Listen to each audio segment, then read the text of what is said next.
another situation in which we can apply this equation, another good situation, is exercise. Now, when you exercise, you will always have a dilation of the arterioles of the skeletal muscle. And because of the dilation of the arterioles, then, total peripheral resistance goes down. So as you exercise, then, TPR is going down because of a vasodilation of the arterioles in the exercising muscle.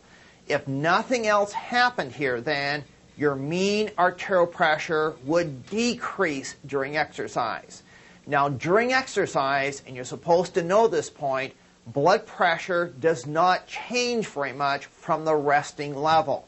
So during exercise, I know there's a slight increase, but overall your blood pressure is not that different from the resting state. That must mean that during exercise you have an equivalent increase in cardiac output. It is important to understand that during exercise the decrease in TPR is fully compensated for by an increase in cardiac output, because we know that during exercise there's very little change in mean arterial pressure. Now, on step 1, they can even give you quantitative questions here. For example, suppose they tell you there is a doubling of cardiac output during exercise. They could ask you, what can you conclude has happened to total peripheral resistance? Well, if you double cardiac output, then TPR must be cut in half.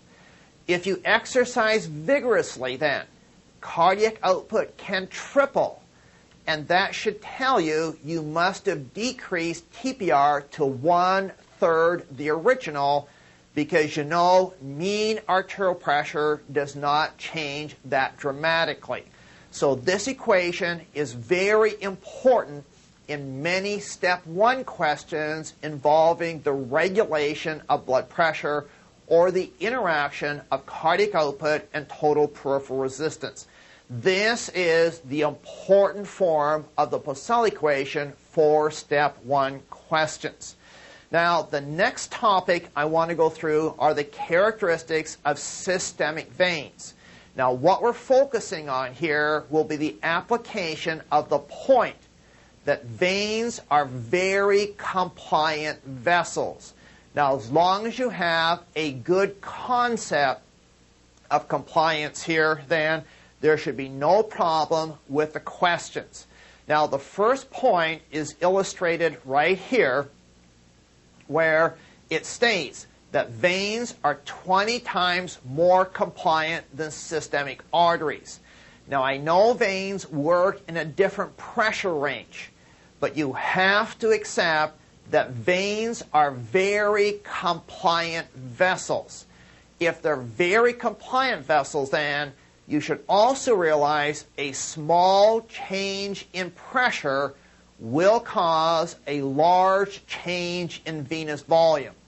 Because veins are very compliant vessels, then even a very small change in venous pressure will cause a dramatic change in the volume of blood stored in the veins. And don't forget, this stored blood in the venous system is not contributing to cardiac output. Now, a good example to test here would be a hemorrhage. Now, all the details in your handout, so just follow me through on the reasoning here. If you begin a hemorrhage, you should be able to conclude that that hemorrhage should always decrease venous pressure. So as you're losing blood volume, venous pressure should decrease. Now, the important conclusion here is, if venous pressure decreases, then it means you have a passive constriction. A slight decrease in venous pressure means less distending pressure and a passive constriction. Because it is a very compliant system, a small decrease in pressure will cause a large decrease in the volume stored in the veins. And that volume removed from the venous system is now contributing to cardiac output. Therefore then, when you hemorrhage, you will lose cardiac output, but you will return that cardiac output towards normal in part because of that passive constriction of the veins. You passively mobilize blood stored in the venous system. Now on top of this, during a hemorrhage, you have an increase in sympathetic activity. Now the veins are innervated by sympathetic neurons. Therefore, on top of the passive constriction, the sympathetics can cause an active constriction of the veins. And that active constriction of the veins will mobilize an even larger volume from the venous system. And again, that would tend to return cardiac output towards normal then. Now, the opposite situation to deal with is volume loading the individual. I don't want to go through the details here. They are on your handout. But basically, you should understand, if you infuse a volume into the venous system that will raise venous pressure, dilate the veins, and some of that volume is stored in the venous system. The entire 2 units will not be contributing to cardiac output. Some of that volume will be stored in the venous system. The bottom line for all of this is blood stored in the venous system is used to try and buffer changes in cardiac output in many situations. So the volume stored in the veins can be utilized to buffer changes in cardiac output that occur during a hemorrhage or with volume loading the individual. And we could have picked several other situations as examples. Now this figure here simply illustrates the pressures in the system. Don't forget that flow always goes from a higher pressure to a lower pressure, so it's the P1 minus P2 in the venous system that is driving that pressure back towards the heart. Now the next topic here, and it's a fairly important topic, is the effect of gravity on the cardiovascular system. Step 1 always likes to ask some questions involving gravity. Now the point here is simply this. You have a column of fluid, and it's a vertical column of fluid in an upright individual. As you move down through this column of fluid then, you have to accept that pressure increases due to gravity. If you go in the opposite direction then, pressure decreases due to gravity. It has nothing to do with the width of the system. It's the vertical direction in which you're moving. A similar situation is a swimming pool. A swimming pool is a column of fluid. As you go from the surface to the bottom of the swimming pool, pressure increases due to gravity. If you go from the bottom of the swimming pool towards the surface, pressure decreases. It has nothing to do with the width of the swimming pool. It is simply depth that is important. Now, applying this to the cardiovascular system, when you measure a patient's blood pressure in an artery, you do so at heart level, and that pressure is close to 100 millimeters of mercury. Now, we will consider the consequences of going below heart level first here. If you go below heart level, pressure increases due to gravity. Therefore, in systemic arteries, as you move from heart level then towards the feet, the pressure has to increase due to gravity. Now, you don't have to know the number here, but the pressure in an artery at foot level is almost double that of heart level then. The higher pressure in an artery in your foot is simply due to the effect of gravity. Now, in the venous system, the principle is similar. At heart level then, the pressure in a vein entering the heart, we'll say, is about 2 millimeters of mercury. Now, it's the venous system they're more likely to test on the exam because the changes in venous pressure have more consequences. Now, we're going to assume the person is standing very quietly and you are not using those valves in the venous system to pump blood back towards the heart.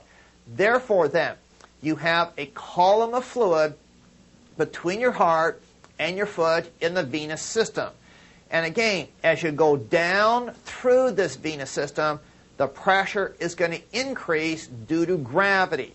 And theoretically, the pressure in a vein in your foot would be about 82 millimeters of mercury.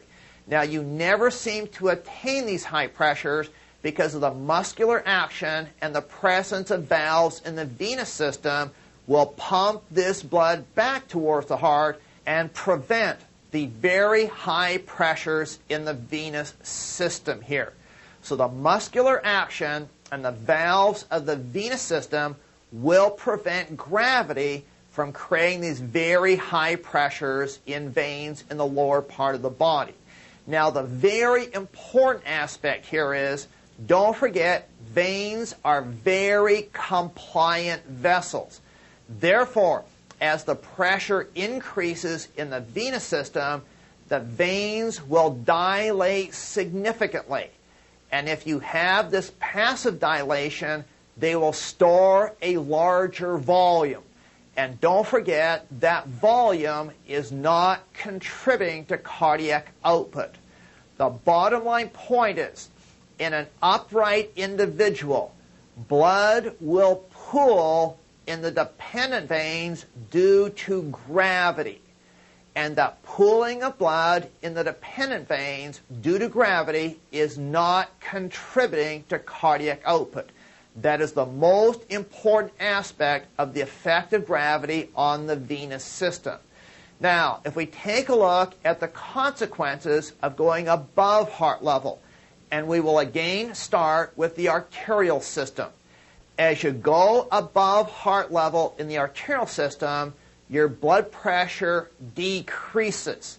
Now, even though you have a lower blood pressure in an artery perfusing the head region, it is still sufficiently high enough to perfuse the tissue.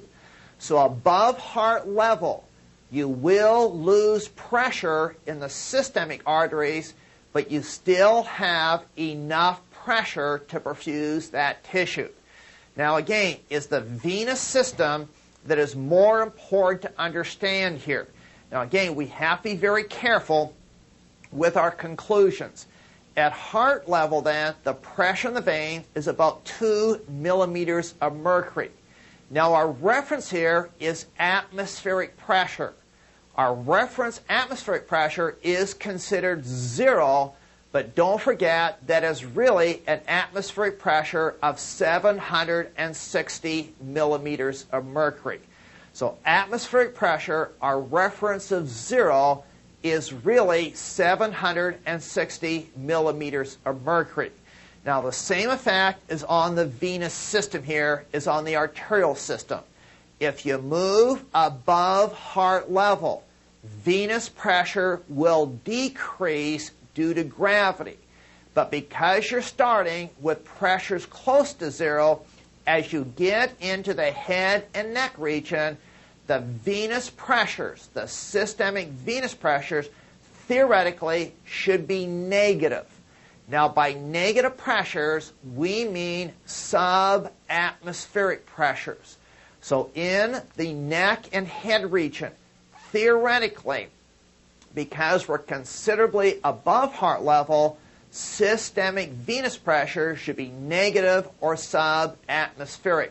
Now, first main point here, if you are considering the surface veins draining the head region, can surface veins maintain a significant negative pressure?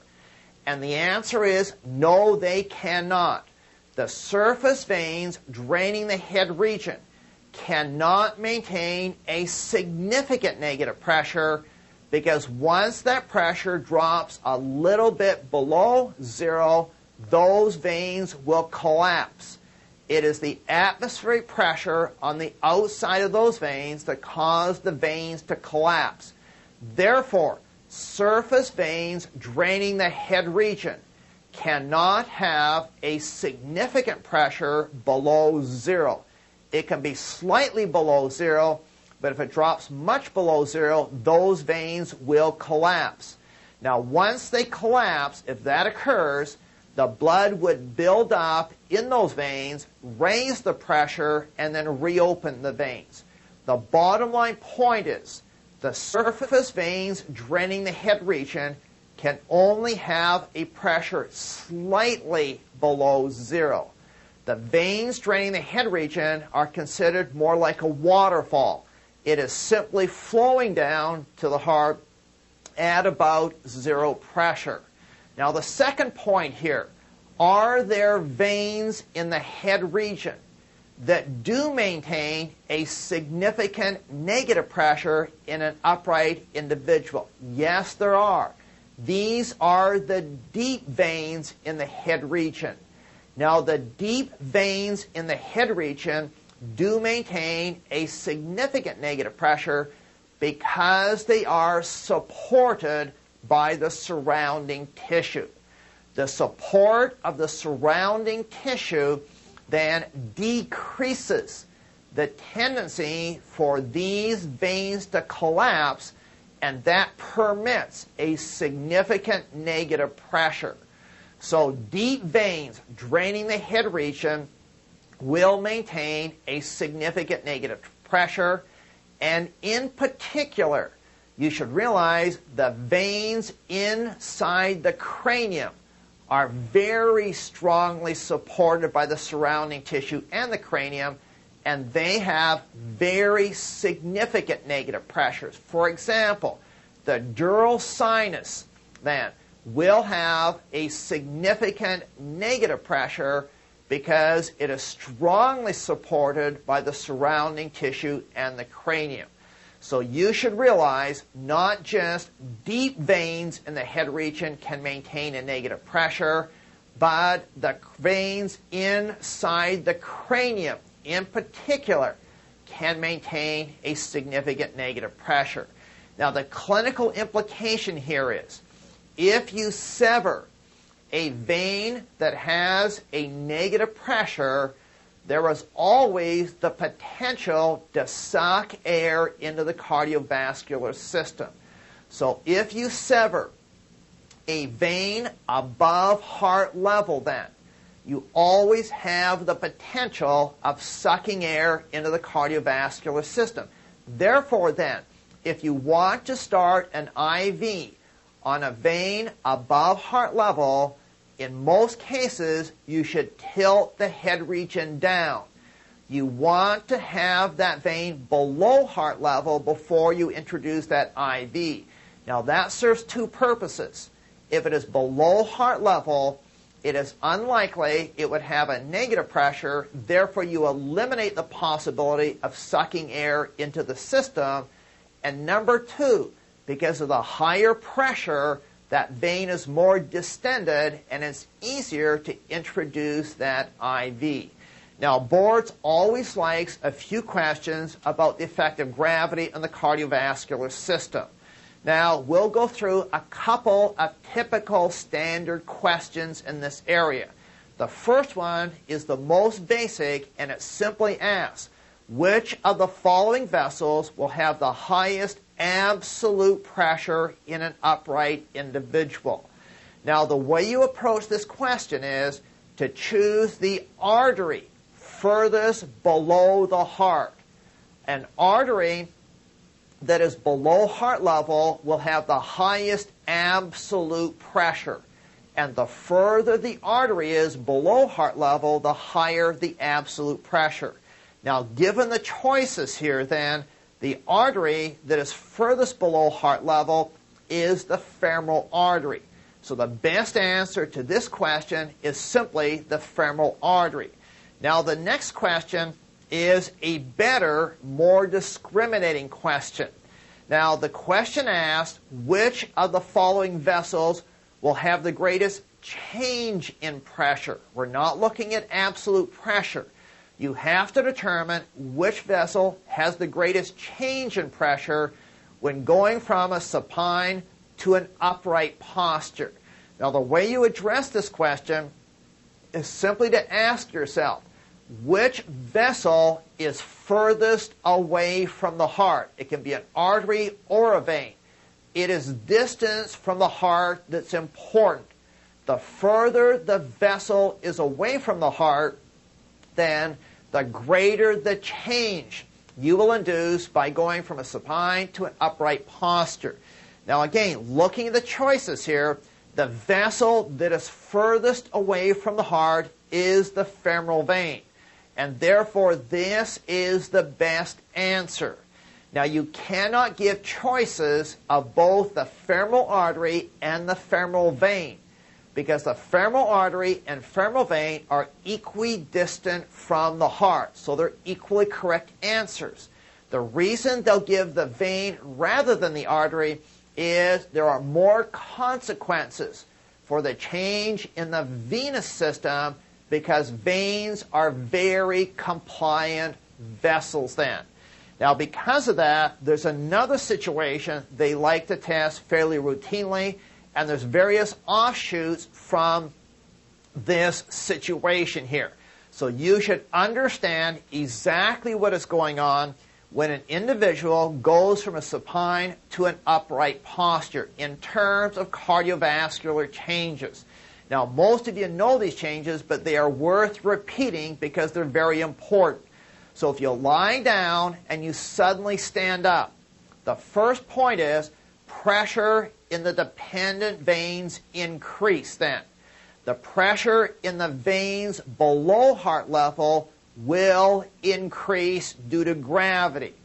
Now, the blood volume in these dependent veins will increase. Why? Because an increase in pressure will cause a passive dilation of the veins. So it is the passive dilation of the veins that causes the blood volume to go up. And don't forget, the volume stored in the veins will not contribute to cardiac output. Therefore, circulating blood volume will decrease. Whenever you suddenly stand up, blood will pool in the dependent veins and you lose cardiac output. And because you lose cardiac output, your blood pressure will decrease at least slightly. Now, your body does not want to lose much blood pressure, therefore it will compensate.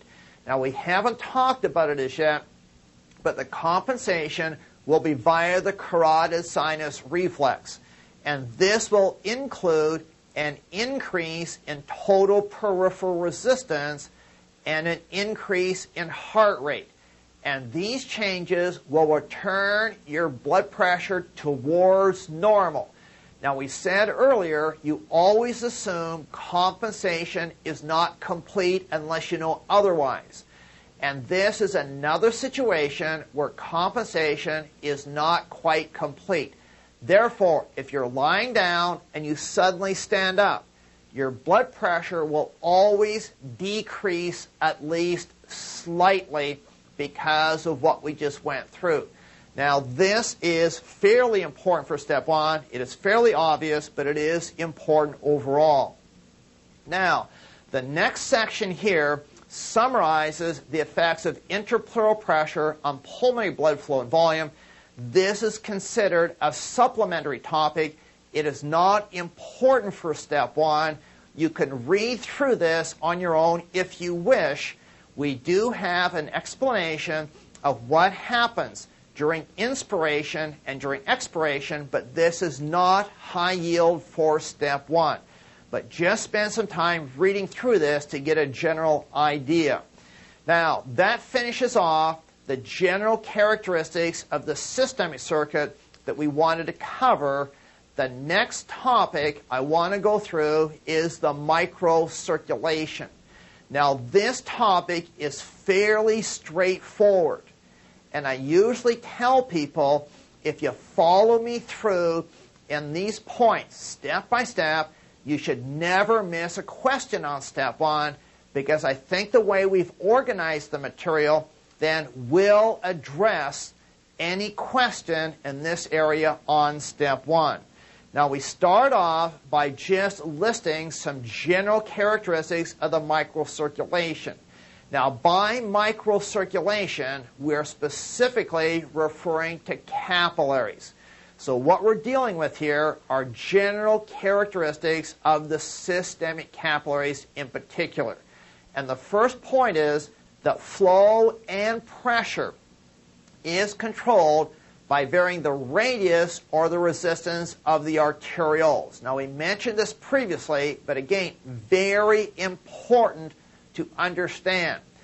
If you dilate an arteriole then downstream in the capillaries, you will not only get an increase in flow, you'll also get an increase in pressure. If you constrict the arterioles then downstream in the capillaries, you will not only get a decrease in flow, you'll also get a decrease in pressure. So just to repeat the main point that we need to apply here, if you dilate an arteriole downstream, capillary pressure increases. If you constrict an arteriole downstream in the capillary, pressure decreases then. Very important to remember. Now the next general characteristic is that capillaries are generally permeable to all natural substances dissolved in the plasma except proteins. Plasma proteins are the only natural substances dissolved in plasma that cannot readily penetrate capillary membranes. But even so, no system is perfect. And in any systemic circuit, proteins slowly leak out into the interstitium.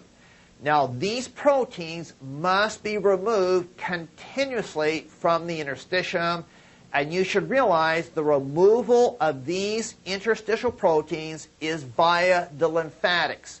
In fact, some people believe the main function of lymphatics is to remove interstitial proteins so they do not accumulate.